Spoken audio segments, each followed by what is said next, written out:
बिस्मिल्लाहिर्रहमानिर्रहीम। अस्सलामु अलैकुम एवरीवन। कैसे हैं सब? उम्मीद है सब खैरियत से होंगे। अल्लाह हम सबको अपने हिफ्ज़ो अमान में रखे। तो माय डियर स्टूडेंट, आज हमारा 9th क्लास बायोलॉजी में चैप्टर नंबर 7 यानी कि बायो एनर्जेटिक्स में लेक्चर नंबर 19 है, जिसमें आज हम डिस्कस करेंगे aerobic respiration versus anaerobic respiration. तो मूव करते हैं आज के अपने लेक्चर की तरफ। ऑक्सीजन रिक्वायरमेंट की बात करें अगर हम एरोबिक रेस्पिरेशन में, तो require oxygen for entire process in aerobic respiration. Aerobic respiration में प्रोसेस को कैरी आउट होने के लिए ऑक्सीजन की जरूरत होगी, जबकि एनारोबिक रेस्पिरेशन में अगर हम ऑक्सीजन रिक्वायरमेंट की बात करें, तो जो एनारोबिक रेस्पिरेशन होता है ये एक ऐसा प्रोसेस होता है कि जो कि in the absence of oxygen occur होता है, जो कि जिस भी के पास ऑक्सीजन नहीं होता तो वो क्या यूज करेगा अपना प्रोसेस कैरी आउट करने के लिए।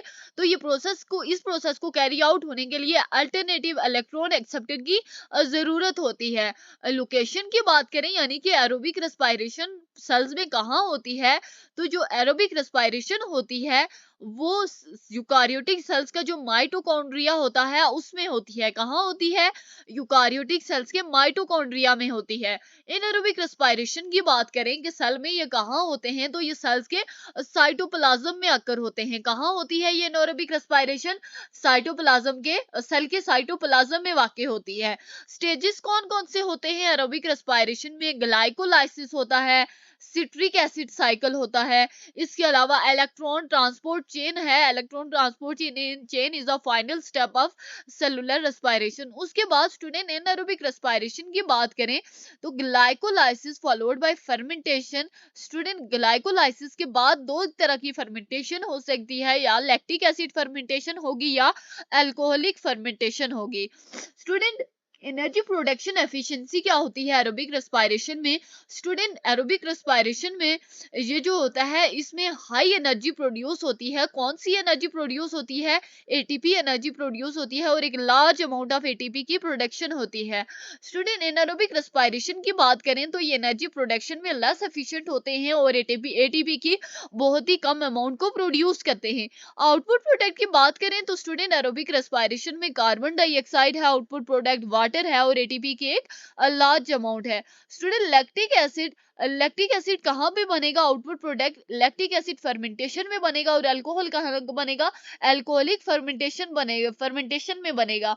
स्टूडेंट अल्कोहलिक फर्मेंटेशन हो या लैक्टिक एसिड फर्मेंटेशन हो, इसके साथ एटीपी की एक स्मॉल अमाउंट भी प्रोड्यूस होगी। उसके बाद एनर्जी यील्ड की बात करें यानी कि कितनी अमाउंट ऑफ एनर्जी की प्रोडक्शन होती है, तो स्टूडेंट एरोबिक रेस्पिरेशन में बात करें तो हर ग्लूकोज मॉलिक्यूल पे 36 टू 38 मॉलिक्यूल की प्रोडक्शन होती है। 36 टू 38 एटीपी मॉलिक्यूल जनरेट होते हैं। जबकि अगर हम एनारोबिक रेस्पिरेशन की बात करें तो एनारोबिक रेस्पिरेशन में हर ग्लूकोज मॉलिक्यूल पे 2 एटीपी मॉलिक्यूल की प्रोडक्शन होती है। कितने एटीपी मॉलिक्यूल की प्रोडक्शन होती है? 2 एटीपी मॉलिक्यूल्स की प्रोडक्शन होती है।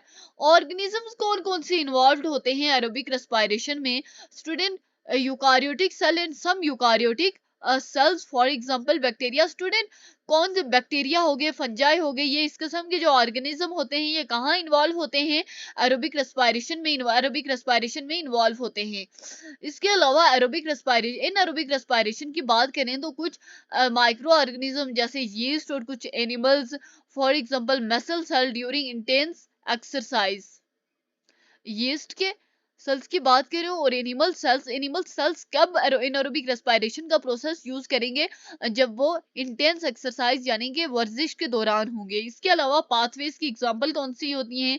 Example of pathways in aerobic respiration, aerobic cellular respiration, complete oxidation of glucose. Student यहाँ पे एरोबिक रेस्पिरेशन में ग्लूकोज की कंप्लीट ऑक्सीडेशन होती है। जबकि लैक्टिक एसिड फर्मेंटेशन की बात करें तो लैक्टिक एसिड फर्मेंटेशन मसल में होती है और अल्कोहलिक फर्मेंटेशन जो होती है वो यीस्ट में होती है।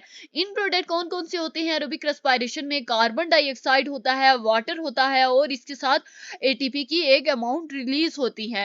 एटीपी की एक लार्ज अमाउंट रिलीज होती है। जबकि स्टूडेंट एनारोबिक रेस्पिरेशन की बात करें तो एनारोबिक रेस्पिरेशन में इन प्रोडक्ट कौन कौन से होते हैं? लैक्टिक एसिड या अल्कोहल होता है। लैक्टिक एसिड फर्मेंटेशन में बनता है, जबकि अल्कोहलिक फर्मेंटेशन में बनता है और इसके साथ एटीपी की एक स्मॉल अमाउंट रिलीज होती है। एरोबिक रेस्पिरेशन में लार्ज अमाउंट रिलीज होगी, एनर्जी की, और एनारोबिक रेस्पिरेशन में स्मॉल अमाउंट रिलीज होगी। थैंक्स फॉर वॉचिंग, मिलते हैं नेक्स्ट वीडियो में।